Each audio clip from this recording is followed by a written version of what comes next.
নমস্কার বন্ধুরা, স্বাগত দুনিয়াতে সবাইকে ওয়েলকাম জানাই। আজ বানাবো লেমন রাইস। খুবই ইজি, বাড়িতে অল্প উপকরণ দিয়ে অনায়াসে বানিয়ে ফেলতে পারবেন। আর বাচ্চা থেকে বড় সবারই ভালো লাগবে এভাবে লেমন রাইস বানালে। ভিডিওটি প্রথম থেকে লাস্ট পর্যন্ত দেখুন, আশা করি আপনাদের খুব ভালো লাগবে। লেমন রাইস বানানোর জন্য নিয়েছি basmati rice. 2 cup basmati rice নিয়ে নিচ্ছি। আপনারা বাড়িতে যে চালের ভাত বানিয়ে খান ওই চালও দিয়ে লেমন রাইস বানাতে পারেন। 2 কাপ বাসমতি চাল দেওয়ার পর জল দিয়ে 3 থেকে 4 বার ভালোভাবে ধুয়ে পরিষ্কার করে নেব চাল ধুয়ে পরিষ্কার করে নেওয়ার পর গ্যাস অন করে একটা বড় পাত্রের মধ্যে বেশ কিছুটা পরিমাণ জল প্রথমে ফুটতে দেব। জলটা ফুটে ওঠার পর আমি দিয়ে দিচ্ছি 1 টেবিল স্পুন রিফাইন তেল আর পাতিলেবু রস দিয়ে দেব। তাহলে যখনই রাইসটা বানানো হবে তারপর কিন্তু রাইসটা খুবই ঝরঝরে হবে। এবার বাসমতি চাল দিয়ে দিচ্ছি। দেওয়ার পর গ্যাসের ফ্লেমটা মিডিয়াম করে ফুটতে দেব। আর আপনারা যখন রাইস বানাবেন আপনারা খেয়াল করবেন রাইসটার জন্য বেশি নরম না হয়ে যায়। এইভাবে 70% মতো রাইসটা সেদ্ধ হয়ে গেলে তারপর কিন্তু ছেঁকে নিতে হবে। আমি ছাঁকনি দিয়ে এভাবে সবগুলো রাইস ছেঁকে নিচ্ছি। একটা বড় থালার মধ্যে ঢেলে কিছুক্ষণ ঠান্ডা করে নেব। খুবই ঝুরঝুরে হয় এভাবে রাইস বানালে। এবার গ্যাস অন করে কড়াইয়ের মধ্যে দিয়ে দিচ্ছি 3 টেবিল স্পুন রিফাইন তেল। গ্যাসের ফ্লেমটা লো রাখবেন।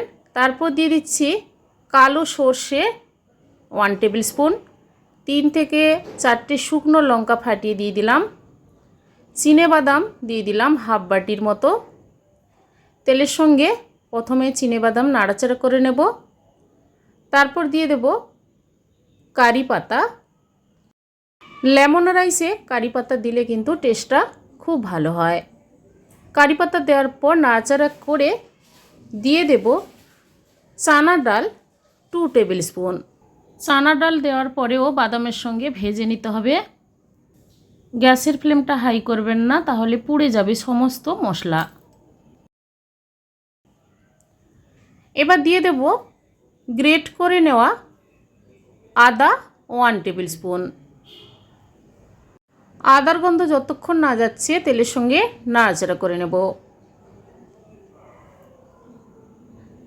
আর লেমন রাইসের কালারটা ভালো হওয়ার জন্য সামান্য পরিমাণ হলুদ দিয়ে দিলাম। এরপর দিয়ে দেব রাইস।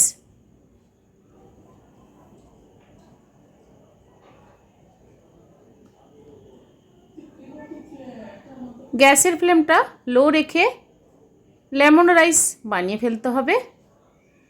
দেব পরিমাণ মতো লবণ। রাইস বানানোর সময় আমি লবণ ছাড়াই বানিয়েছিলাম, তাই এখানে লবণটা পরিমাণ মতো দিয়ে দিলাম। আর লেবুর রস দিয়ে দেব সবার লাস্টে।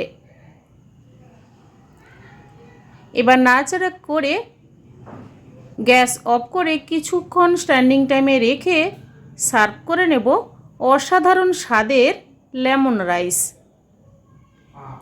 সার্ভ করে নিচ্ছি। বন্ধুরা এইভাবে বাড়িতে লেমন রাইস বানিয়ে ট্রাই করে দেখুন, দারুণ লাগবে খেতে। আজকের এই লেমন রাইসের রেসিপি আপনাদের কেমন লেগেছে কমেন্ট করে অবশ্যই জানাবেন, লাইক করবেন আর আমার চ্যানেলটি বন্ধুরা সাবস্ক্রাইব করে নেবেন। পাশে থাকা বেল আইকন প্রেস করবেন। আমার চ্যানেলে যখন কোনো নতুন রেসিপি দেব আপনাদের কাছে নোটিফিকেশান খুব সহজে পৌঁছে যাবে। আজ এ পর্যন্ত, আবার হাজির হয়ে যাব যে কোনো সময়। সবাই ভালো থাকুন, সুস্থ থাকুন। ধন্যবাদ।